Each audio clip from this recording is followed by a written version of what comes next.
ചന്ദ്രേട്ടൻ എവിടെയാ? അത് ദിലീപിന്റെ പടമാണ്. അയ്യോ അതല്ല, ഈ ചന്ദ്രേട്ടന്റെ വീട് എവിടെയാ? ഈ ചന്ദ്രേട്ടന്റെ വീട് ഇതിനു മുമ്പ് ഞാൻ പല സ്ഥലത്ത് പറഞ്ഞിട്ടുണ്ട്.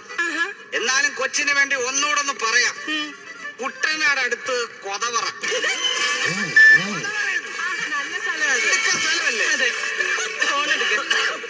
ഫോൺ എടുക്ക.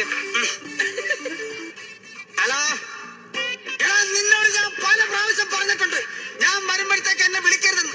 ഇതുകൂടെ കൂട്ടി 100ാമത്തെ പ്രാവശ്യമാണ് നീ എന്നെ വിളിച്ചത്. ഇത് ചന്ദ്രൻ, ഡിസ്ക് ചന്ദ്രൻ. നിങ്ങൾ എന്തിനാ നിങ്ങളുടെ ഫോൺ എടുത്ത് വലിച്ചെറിഞ്ഞേ? അതെന്റെ ഫോണൊന്നുമല്ല, ഇങ്ങോട്ട് വരുന്ന വഴിക്ക് വഴി കിടന്ന് കിട്ടിയതാണ്. അവനാ ഈ വിളിക്കുന്നത്. അവനോട് പല പ്രാവശ്യം ഞാൻ പറഞ്ഞിട്ടുണ്ട്, ഈ ഫോണിനകത്ത് വിളിക്കരുത് വിളിക്കരുത്. ഫോൺ എടുക്ക്.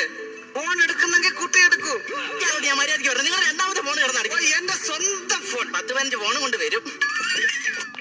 ഹലോ ഹലോ, ആരാ? ഞാൻ കോൺസ്റ്റബിൾ തൊമ്മിയാ. താൻ തുമ്മുന്നതിന് എന്നെ എന്തിനാ വിളിക്കുന്നത്? അതല്ല പറഞ്ഞത്, ഞങ്ങളുടെ SI-യുടെ മിസ്സായ ഒരു ഫോൺ നിന്റെ കിട്ടുന്ന ഞങ്ങൾ അറിഞ്ഞത്. അത് മര്യാദക്ക് സ്റ്റേഷനിൽ കൊണ്ടുതരണം. സ്റ്റേഷനിൽ കൊണ്ടുതരണം ഫോണ്. ഞങ്ങളുടെ ലൊക്കേഷൻ ഇട്ട് മര്യാദക്ക് ഇവിടെ കൊണ്ടുതരണം. SI-യുടെ മിസ്സായ ഫോണാന്ന് പറഞ്ഞു കേട്ടില്ല.